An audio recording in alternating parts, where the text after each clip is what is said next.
শেখ হাসিনাকে আজীবন ক্ষমতায় রাখতে চেয়েছিল যেসব শীর্ষ ব্যবসায়ীরা। দেশের ছাত্র জনতার বুকের তাজা রক্তে যখন পিচঢালা রাজপথ রঞ্জিত হয়েছিল, তখন শীর্ষ ব্যবসায়ীরা ফ্যাসিস্ট শেখ হাসিনাকে শুধু সমর্থনে নয়, তাকে আজীবন ক্ষমতায় দেখার খায়েশ প্রকাশ করেছিলেন। আন্দোলনকারীদের জঙ্গি, সন্ত্রাসী ও দেশ বিরোধী আখ্যা দিয়ে তাদের বিরুদ্ধে সব ধরনের দমন পীড়নের প্রতি পূর্ণ সমর্থন ব্যক্ত করে আরও কঠোর হওয়ার জন্য শেখ হাসিনার প্রতি আহ্বান জানান তারা।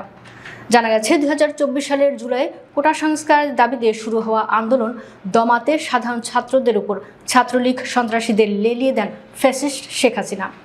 পুলিশ বাহিনী নির্বিচারে গণহত্যা শুরু করে। প্রতিবাদে অগ্নিগর্ভ হয়ে ওঠে পুরো দেশ। আন্দোলনের ঢেউ ছড়িয়ে পড়ে সারা দেশে। আন্দোলন দমাতে ব্যর্থ হয়ে ইন্টারনেট বন্ধ করে দেয় সরকার। 19 জুলাই রাত থেকে কারফিউ জারি এবং 21 ও 22 জুলাই সাধারণ ছুটি ঘোষণা করা হয়। 21 জুলাই থেকে সারা দেশে তৈরি পোশাক কারখানা বন্ধ ঘোষণা করেন সমিতির নেতারা। এমন পরিস্থিতিতে ব্যবসায়ীদের সমর্থন আদায়ের উদ্যোগ নেন ফ্যাসিস্ট শেখ হাসিনার বেসরকারি বিনিয়োগ ও শিল্প উপদেষ্টা সালমান এফ রহমান এবং তৎকালীন তথ্য প্রতিমন্ত্রী মোহাম্মদ আলী আরাফাত। মাত্র কয়েক ঘন্টার নোটিশে 22 জুলাই ওই বৈঠকটি হয়। সরকারের সমর্থক ও সুবিধাভোগী ব্যবসায়ী নেতারা সাধারণ ব্যবসায়ীদের ওই বৈঠকে অংশ নেওয়ার জন্য চাপ তৈরি করেন। ব্যবসায়ীদের পূর্ণ সমর্থনের পর আন্দোলনকারীদের সরকারের দমন নিপীড়নে নতুন মাত্রা যোগ হয়। আগের তুলনায় তা কয়েক গুণ বেড়ে যায়। নির্বিচারে গণহত্যায় মেতে ওঠে পুলিশ, র্যাব সহ সরকারের বিভিন্ন বাহিনী। দেশের ইতিহাসে এ ধরনের হত্যাকাণ্ডের ঘটনা নজিরবিহীন।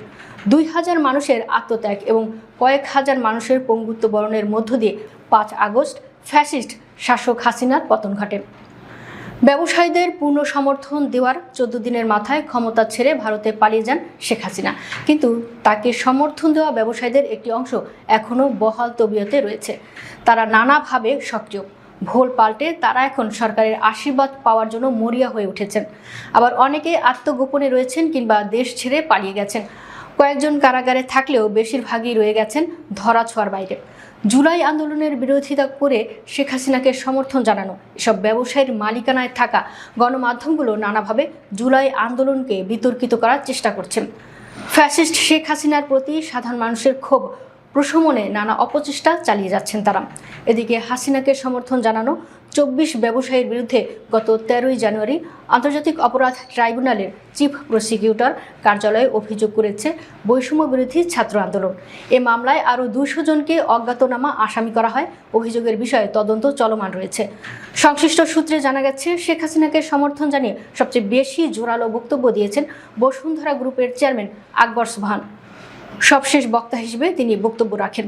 তিনি বলেছিলেন, হাসিনার নেতৃত্বের প্রতি আমাদের আস্থা আছে, বিশ্বাস আছে। মৃত্যুর আগের দিন পর্যন্ত তার প্রতি আমাদের এই আস্থা, বিশ্বাস এবং মৃত্যুর পরেও তার প্রতি আমাদের আস্থা, বিশ্বাস থাকবে ইনশাআল্লাহ। শুধু তাই নয়, আন্দোলনকারীদের সন্ত্রাসী ও জঙ্গি বলে আখ্যা দেন। বিএনপির চেয়ারম্যান এবং বর্তমান প্রধানমন্ত্রী তারেক রহমানের নাম উল্লেখ না করে সেদিন বসুন্ধরা গ্রুপের চেয়ারম্যান বলেন, বিদেশে বসে একজন নেতা যিনি সাজাপ্রাপ্ত, তিনি ভিডিওতে সারা দেশে মিটিং করবেন, এটা তো হতে পারে না।